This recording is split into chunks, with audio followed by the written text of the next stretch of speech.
Hello, Si. So what are we doing today? Well, it is Sunday, and we're, like all Sundays, we're trying to find something to do, and we haven't made pizzas in a while. So I asked my friend Sam, who owns a pizza truck himself, what is a good home recipe, and it's actually really, really simple. I mean, I say simple, I haven't actually made it before, but we'll see how it goes. I'm just kind of getting all the ingredients to get some more flour. Actually, this flour, I was checking this earlier, best before January 2015. But ask your mum, and she said it's alright.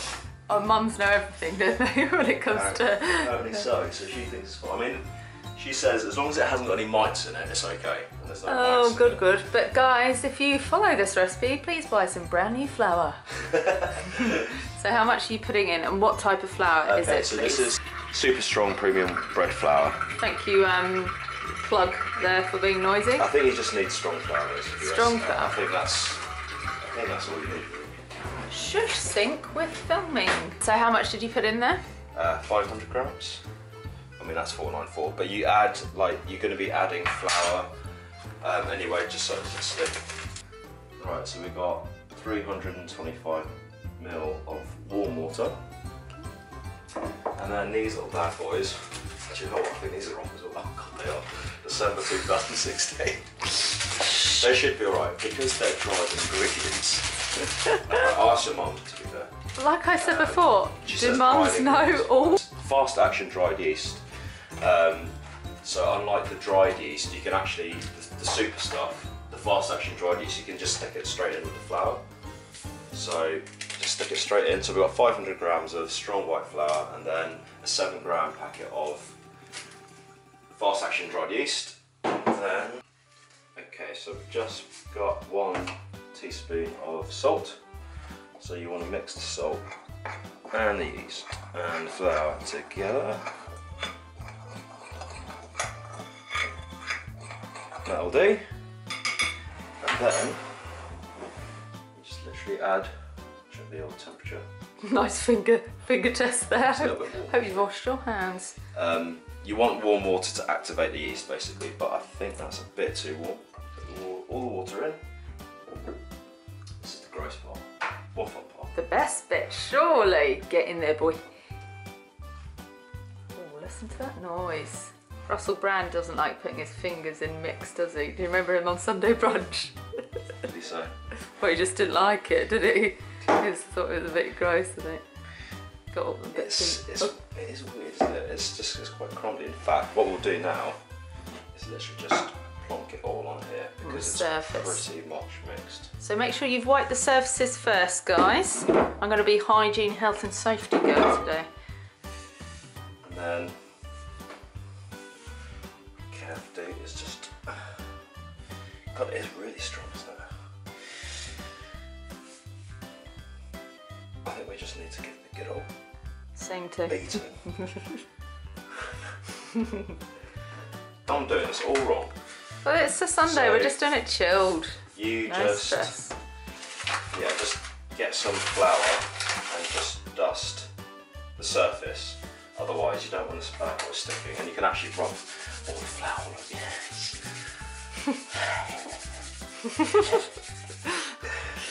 Bit weird. A little bit.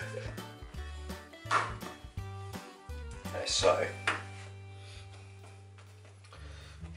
now that's all mixed. This is like the stretching part, apparently. So this is what I've been told to do.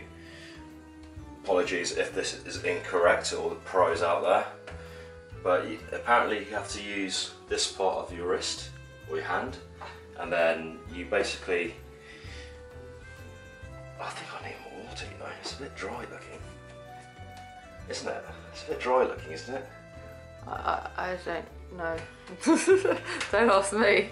I'm just going to add a little bit of water because I'm not convinced that this is wet enough. Okay, so we've mixed all the mixture and we've separated it into 4 separate bowls, which we're now going to rest, or what do you call it, prove? Yeah. Well, they bake off. Prove for a couple of hours, and then they should, in theory, a couple of hours later, increase in size, and yeah, they'll be ready to start stretching out to pieces. Do we have a proving drawer like they do on the Bake Off? No, I'm afraid not. Where are we going to put it then? Just in the warm My place. pants. In my pants. Definitely warm not place. Get out of the way. Right. Have a look at these bad boys. So they've been proving for like past 2 hours. So I think they're ready by now. So they've grown in size, right? They've grown in size. They actually feel a bit lighter, weirdly. Oh. So put a bit of flour on the old surface. And I think this is the way. Just basically fist the dough. Don't use that word. That's exactly what you're doing, though. Fisting the dough. Maybe fancy a little bit more flour. It's pretty dry. No comment. Start pushing out your fingers. Listen to me. It's sounding like I know what I'm doing. I have no idea what I'm doing, but I think that's what I was told to do. Quickly wash the surfaces with the pizza base. Well, obviously, you obviously make sure it's clean first. That's a given. Basically, start stretching out by kind of like spinning it around, and then from hand to hand, make sure it doesn't fall. That's pretty big. And I guess it depends how big you want the pizza and how thick you like your base. Yeah, well, do you know what I mean? It does look quite thin right now, but I'm getting the impression you have to like stretch it out a little bit more because it expands, doesn't it? As soon as the dough hits the pan or gets some kind of heat. I mean, I could probably stretch it out a little bit more, but I'm a bit scared that I'm going to get these holes. Yeah. But I think that's fine. So Si's now just sorting out some toppings for his pizza. He loves olives, I do not, but these are for his. Just slicing them. And some sun-dried tomato antipasto. Well done, strong man. That's the joy with pizza. You can do exactly whatever you like, whatever you fancy. It's fair game, isn't it? Some people are anti-pineapple, other people love pineapple. You can buy chocolate pizzas these days, can't you? Like Nutella pizzas. Do you know what? I'm not going to put too much on my bones. Keep it simple. Yes. So my friend Sam, who owns a pizza truck, he said the best way to cook it if you're at home is to basically get a big pan and get it really hot. You don't need any oil, just get it really, really hot. And basically when you put pizza dough on it, it basically cooks like the whole bread. And then you, with your topping, and then you finish it off in the grill. So I've never tried this way before, so I don't know how it's going to go, but we'll see. Sure, it'll be fine. Like I could probably start now on the sauce. So what, can you tell me how you've made this sauce? Because I wasn't here when you did this. Oh really? Oh. Okay, so this is, maybe a bit too much actually. So this is basically like some Italian tomatoes, and I've cooked them slowly with a clove of garlic, some extra virgin olive oil and some basil, and salt and pepper.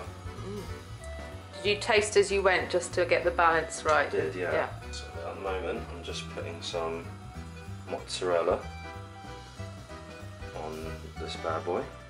So we've just kept it mozzarella with the sauce, black olives and sun-dried tomatoes. So didn't think about this pot because now I actually have to put it, transfer it. They made this mistake on the Bake Off, do you remember? Did they really? And their pizzas ended up just like squidged. Did they really? Yeah. Right, okay, well, it's because we've... Oh, this is actually really hard. Error. Okay, well... Can you, Hold on.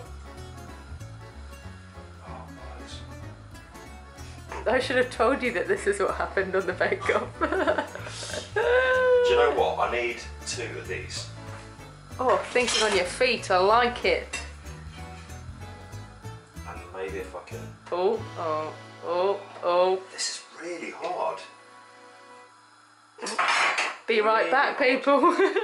Oh, he's only gone and done it without too much of a disaster. That's a lot better than they did on Bake Off when they realised their mistake. Do you know what? You salvaged that. I think maybe I should cook the dough first and then put the topping on after. Right, like last minute and just give it a bit of heat. Yeah. No, what they did is that you just need to have it on the tray that you're going to cook it on and then put everything on pizza is starting to take form now. Doesn't it look lovely and rustic and traditional? All a bit of pep gladioli. Yeah, football banter. Do I get any brownie points for that? No. But you know what I mean? It's actually, it's very rustic looking. I prefer rustic looking pizzas because I feel like it's more like the real thing then. But it's looking pretty good. I actually might roll this a bit thinner because that's looking quite thick, isn't it? Yeah. Yeah, I do prefer like a Romano. Hard to be able to like spin it like that. One day. That's a terrible idea. Next video. Don't risk it, this is our dinner. There we go, so I think, there we go, this is looking green. So. We are now transferring to the grill. Time we're doing it the other order, so we're putting it in the pan first and now adding the tomato. We think this might be a better way round of doing it. Oh, nice spoon action there. Lovely work. So guys, if you're homebodies like we are and you don't want to go out, it's such a nice thing to do as a couple, isn't it? It is. I've been trying to do this for ages, but yeah, actually, I haven't. We've been. Oh, it's my fault. I was saying we were having a lovely time. That's quickly deteriorated, hasn't it? Oh, there's all of that. Oh, what? That's looking quite good, actually. Let's see. Let's have a. Oh, can you see it? Yeah, that looks pretty nice actually. Minus the olives. I have to say aesthetically, olives look good though, even if they taste revolting. Bit of olive oil, lovely. Nice colours. Very pleasing colours, much like my socks. Right, so this is my one. I've gone for a margarita, classic. My time in the oven. Bit of olive oil on top. Extra virgin. Extra virgin. Like me. He loves his little herb additions. I do. It's very rustic looking, isn't it? Yeah. Which you're quite liking. So I was so eager to try, he didn't even wait for me to get the camera, so how was it? Taste-wise, it's lovely. It's a bit thick, so I think I need to stretch it out a little bit more. Can you see? Yeah, but first effort, not bad, But it's eh? not bad, look at the crust. Yeah, nice and crunchy. Bit of char. Tomato sauces to your liking? Oh God, who does he think he is? Solid legend. Bloody legend. Oh dear. So here's my finished pizza. I'm just going to go and give it my first try. It's a bit hot there, I'm scared I'm going to burn myself.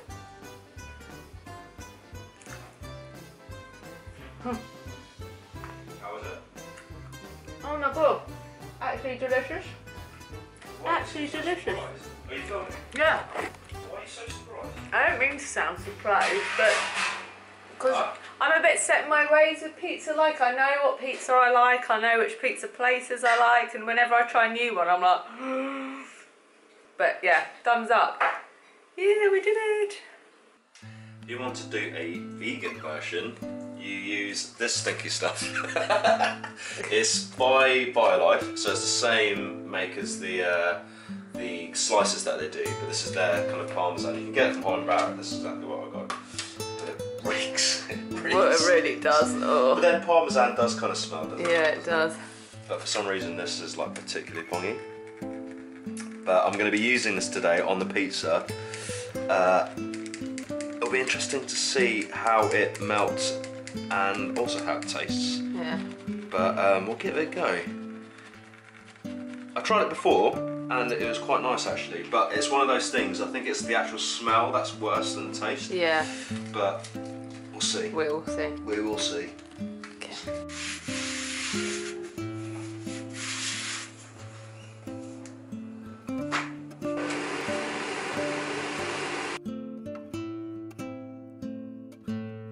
This is the pizza sauce that I've made, which is a can of Italian chopped tomatoes with some basil, some olive oil, salt and pepper.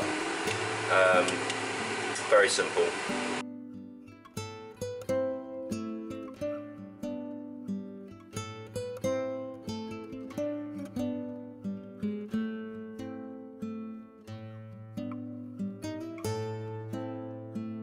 Voila, the finished vegan pizza. Let's go in close, shall we? We've got a bit of olives, a bit of red onion, a bit of sun-dried tomato. What's that on the top? The rocket? Rocket and basil.